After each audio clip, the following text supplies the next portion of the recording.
At first, the story sounded heartbreaking. A young husband dies suddenly. A grieving wife struggles to explain the loss to their children. And months later, she writes a children's book about grief, a book meant to help families survive unimaginable pain. The interviews felt emotional. The public sympathy felt real. People saw a widow trying to hold her family together after tragedy. But then, investigators made a shocking accusation. An accusation so disturbing, it transformed the entire story overnight.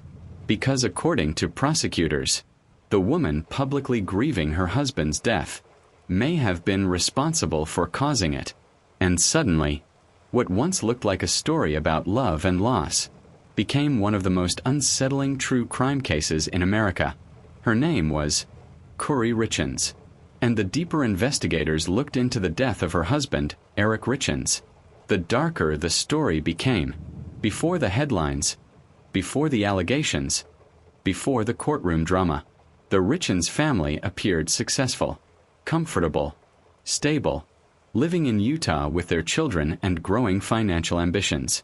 Kouri Richins reportedly worked in real estate and business ventures. Friends and acquaintances described the family publicly as successful and active. And from the outside looking in, nothing appeared unusual. But according to investigators later, serious problems may have already existed behind closed doors. Financial pressure, relationship tension, control over money, and eventually, questions surrounding life insurance and property deals. But none of that was visible publicly at first, because when Eric Richins suddenly died in March 2022, the story initially appeared tragic, not suspicious. According to reports, Eric was found unresponsive inside the couple's home.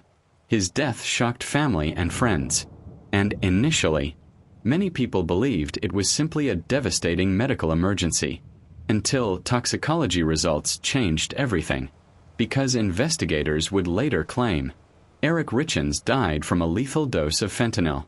And suddenly, the case transformed from tragedy into possible murder. Fentanyl, one of the deadliest drugs in America, powerful, fast-acting, and extremely dangerous even in tiny amounts. According to investigators, Eric Richins had 5 times the lethal dosage of fentanyl in his system. That revelation horrified many people immediately, because Eric reportedly had no known history of fentanyl abuse. And as investigators dug deeper, they allegedly uncovered even more disturbing details. Prosecutors later claimed there may have been a previous poisoning attempt before Eric's death, an allegation that shocked the public. According to court documents, Eric allegedly became violently ill during an earlier incident after consuming food or drink provided by Kouri. Again, those claims remain allegations. But emotionally, the public reaction changed rapidly, because people no longer viewed the case as a mysterious death alone. Now, many people began wondering whether Eric Richins had been living beside someone investigators believed may have wanted him dead. But perhaps the detail that shocked the internet most came after Eric's death, because while the investigation quietly continued, Kouri Richins publicly presented herself as a grieving widow. And then, she released a children's book about grief. The book was called Are You With Me? A children's book focused on helping kids cope with losing a loved one. Public interviews followed, television appearances, media attention. Kouri Richins spoke emotionally about grief, healing, and helping children survive loss. And for many viewers, the story seemed deeply emotional, until the arrest. Because once prosecutors charged Kouri Richins with allegedly poisoning her husband, the public perception surrounding the book changed instantly. People online became horrified by the contrast. A woman accused of murdering her husband, while publicly promoting a grief book inspired by his death. The internet exploded with reaction. True crime creators began dissecting interviews frame by frame. Social media users analyzed body language and old statements. And suddenly, what once appeared inspirational began feeling psychologically disturbing to many viewers. Some people believed the situation reflected manipulation and deception. Others warned the public was rushing to judgment before trial. And legally, that distinction matters enormously, because allegations are not convictions. But emotionally, the story already felt haunting to millions of people watching online. Then investigators allegedly uncovered possible financial motives, and the case became even darker. According to prosecutors, financial tension may have played a major role in the case.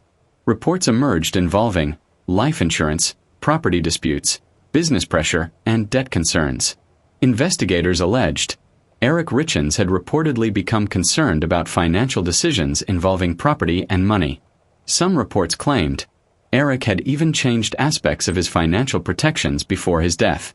And for investigators, those details became significant, because prosecutors argued the alleged motive may not have been emotional alone. It may also have involved control, money, freedom, and financial pressure building behind the scenes. Meanwhile, the defense strongly denied the accusations. Kouri Richins pleaded not guilty. Her legal team questioned the prosecution's narrative and evidence publicly. And as the legal battle intensified, the case became one of the most talked about true crime stories online. Because unlike many murder cases, this story felt emotionally unsettling in a very specific way. The image of family safety had completely shattered. But perhaps the reason this story disturbed people so deeply is because of one terrifying idea: the possibility that someone could publicly appear loving and grieving, while allegedly hiding something much darker privately. The internet became obsessed with the Kouri Richins case almost immediately. TikTok breakdowns, YouTube documentaries, podcast investigations, millions of people discussing one central question: who was Kouri Richins behind closed doors? Some viewers saw a manipulative public image carefully constructed after tragedy. Others warned, internet culture often turns allegations into assumed guilt too quickly. And once again, the line between speculation and verified fact became dangerously blurred online. But emotionally, the story tapped into a very deep fear, because people realized something unsettling. Sometimes, the people closest to us are the people we understand the least. The idea frightened people psychologically. A husband dies unexpectedly. A wife mourns publicly.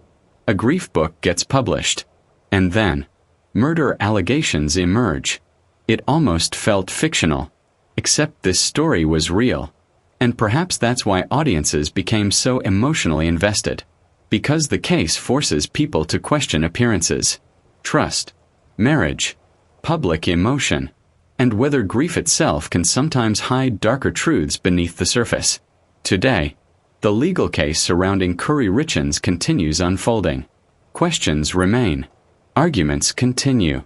And until the court process fully concludes, the final legal outcome remains unresolved. But regardless of where the trial ultimately leads, one reality has already changed permanently. The public no longer sees this story as a simple tragedy. Now, it has become one of America's most disturbing modern true crime mysteries.